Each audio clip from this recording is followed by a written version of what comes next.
이 통증이 좀 있으면 사라지겠지 하는 생각으로 시간을 그냥 지연시키는 경우들이 있습니다. 이게 이제 심근경색인 경우에는 굉장히 위험한 증상이거든요. 안녕하세요. 세란병원 응급실 실장을 맡고 있는 응급의학과 전문의 이윤재라고 합니다. 오늘 응급실 의사가 제발 하지 말라고 하는 행동들에 대해서 얘기해 주신다고 들었거든요. 네, 맞습니다.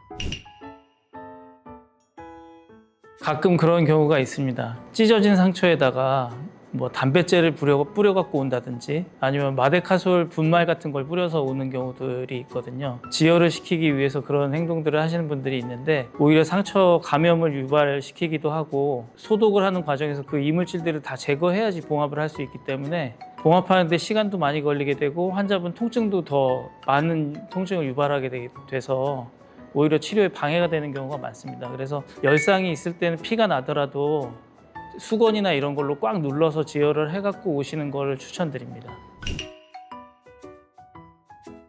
체할 때 따는 거는 뭐 용인할 수 있는데요. 마비온 쪽 팔의 감각을 되살리고 움직임이 안 되는 쪽에 이제 움직임을 되살릴 수 있을 거라는 착각에서 그런 행동들을 하시는데 뭐 손을 딴다든지 근데 편마비가 있다면은 우리가 이제 뇌졸중을 의심을 해야 되기 때문에 근데 그런 행동들은 전혀 도움이 안 되거든요. 뇌혈관이 막히거나 아니면은 뇌혈관이 터지면서 뇌출혈이 생겼을 때 나타나는 증상인데 그런 편마비 증상이 있으면은 일단은 빨리 119에 신고를 하고 병원에 올 생각을 해야 되는데 자기 가족한테 먼저 연락을 하는 경우들도 있어요. 아들한테 먼저 전화를 한다든지 뭐 자녀들이나 뭐 가까운 친척한테 먼저 연락을 해서 그 친척들이 119에 또 신고를 하고 이렇게 해서 지연되는 케이스들도 굉장히 많습니다. 그렇게 시간을 허비함으로 인해서 골든타임이 허비되는 경우들이 종종 있습니다. 흉통이 있을 때도 이제 흉통의 증상에 따라서 조금씩 다를 수 있는데 체한 증상처럼 가슴 통증을 호소하시는 분들도 있거든요. 그런 경우에 있어서 바로 병원에 오질 않고 이제 손을 딴다든지 이 통증이 좀 있으면 사라지겠지 하는 생각으로 시간을 그냥 지연시키는 경우들이 있습니다. 이게 이제 심근경색인 경우에는 굉장히 위험한 증상이거든요. 근데 심근경색인지 아닌지는 집에서 판단할 수 없기 때문에 바로 병원에 오셔갖고 심전도를 찍어보고 그런 검사들을 좀 진행을 받으셔야 되는 그런 증상이시거든요. 그래서 119에 신고하셔갖고 가까운 병원에 빨리 가시는 것이 중요합니다.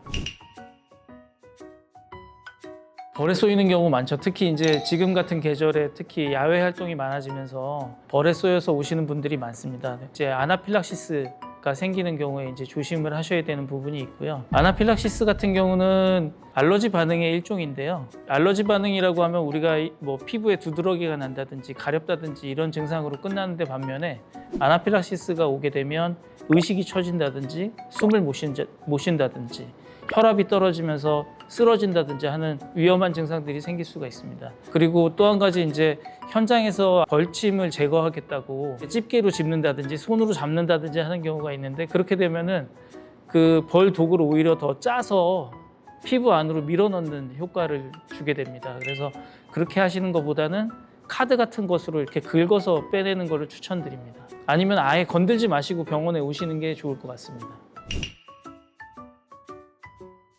갑자기 쓰러지는 경우에는 이제 실제로 이 환자가 심정지인지 아닌지 판단하는 것이 가장 중요합니다. 그래서 첫 번째로 해야 될 일은 의식을 확인하는 거고요. 주무르기보다는 어깨를 가볍게 두드리면서 여보세요, 정신 차리세요, 눈 떠보세요 이런 말들을 통해서 그 말에 반응을 잘 하는지를 먼저 확인하시는 것이 중요합니다.